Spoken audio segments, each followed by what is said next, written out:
what do I do about this? How do I save my relationship from toppling under the weight of this confusion and manipulation?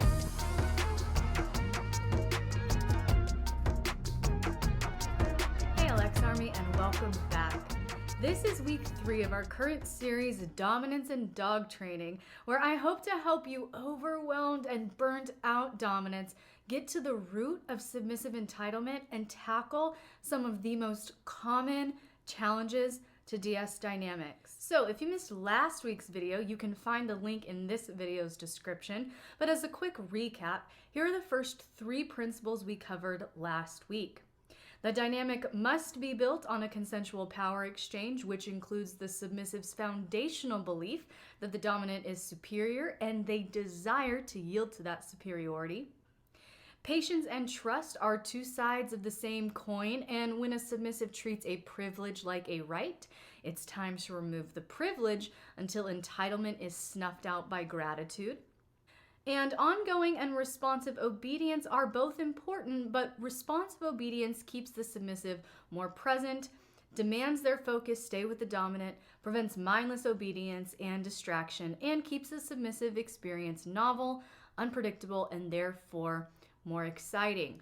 And setting and respecting boundaries creates a container for pleasure and simultaneously prevents bitterness.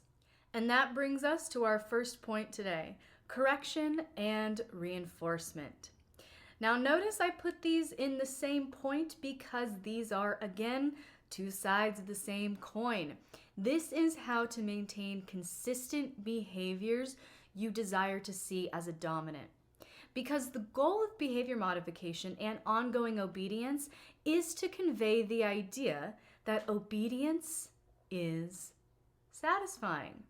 And even further, what a submissive does not beg for, they will receive as a reward. For instance, Jamie is highly treat motivated. He loves any food you could give him, and he's quick to obey at the prospect of a tasty snack. Now, I was having dinner the other day, and Jamie was sitting on the floor as he knew to do. I forgot my Topo Chico in the kitchen, and as I stood up to head in that direction, I gave him 2 commands that he is very familiar with. Stay and leave it. Stay put. Leave it means leave it. Don't touch it. Don't come near my food. Now, when I came back, he hadn't moved, and my food was still safe, thankfully. I was so pleased that I gave him a treat right then and there. He waited patiently even when I wasn't in the room. He was happy, he was patient, he was obedient as I finished my meal, and he got a reward because I want him to associate obedience with pleasure. That if he pleases me, I'll please him. It's reinforcing the link that obedience is satisfying. But rewards, punishments, and positive reinforcement cannot stand alone. These must be mindfully and responsibly coupled with apt correction. Why? Because a lack of correction positively reinforces negative behaviors. I'm going to say it again. A lack of correction positively reinforces negative behaviors. That's precisely why I'm not an advocate for all positive dog training. It creates bratty breeds because there's no correction. This happened with Jamie. When he was a puppy, I took him to a training class at a local pet store, and they taught all positive training. That when Jamie was doing something I didn't like, not to correct him, not to scold him, but to distract him and redirect with a treat. Okay, and here's what happened. In a matter of a couple of sessions, my sweet little obedient boy started acting like an entitled little brat. He wasn't listening, he was getting snippy with me, demanding, exhibiting all kinds of behaviors my dominant clients communicate to me is taking place in their dynamics with their submissives, right? So yeah, reward, dole out ample punishments, play, praise, positively reinforce pleasing behaviors, and obedience. All of that, very important. But be equally firm in your correction. And the key to effective correction is quite simple. Create a contrast, okay?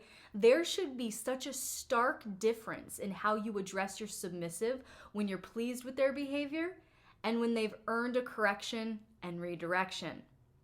The more the submissive can sense the distance that now exists between you two because of their behavior, that's it, that's the key. The more powerful the correction will be.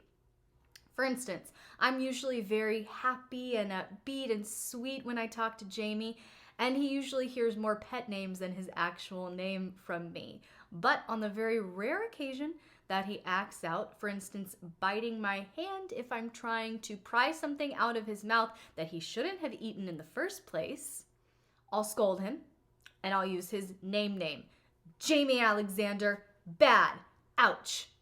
And at that point, he'll usually just fall over and pee himself a little bit. Now, once I see this surrender, I don't stop. I push just a little further for the repentance. Surrender and repentance are two very different things. So once I see this surrender, I continue to push for repentance. And I'll talk to him, that hurt, Jamie. You hurt me. Jamie hurt mama. And I'll hold my hand out to him like that, show you hurt me. And normally he'll just push himself into my hand and start kissing it. He's still a little bit nervous. But that's when I'll actually let up because I got him. He understands. He understands he did bad. He understands it caused me pain. And he understands that he does not like how this interaction feels. So then, that point, that's when I comfort and restore connection. All right, when he has shown me surrender and repentance, that's when I comfort and restore connection. It's okay. I know you're sorry. Thank you. You're a good boy. It's okay. We're friends again. All of that, right? I'll invite him into my lap and he'll tackle me with hugs and kisses and everything's good. And here's the point I want you to take away from this.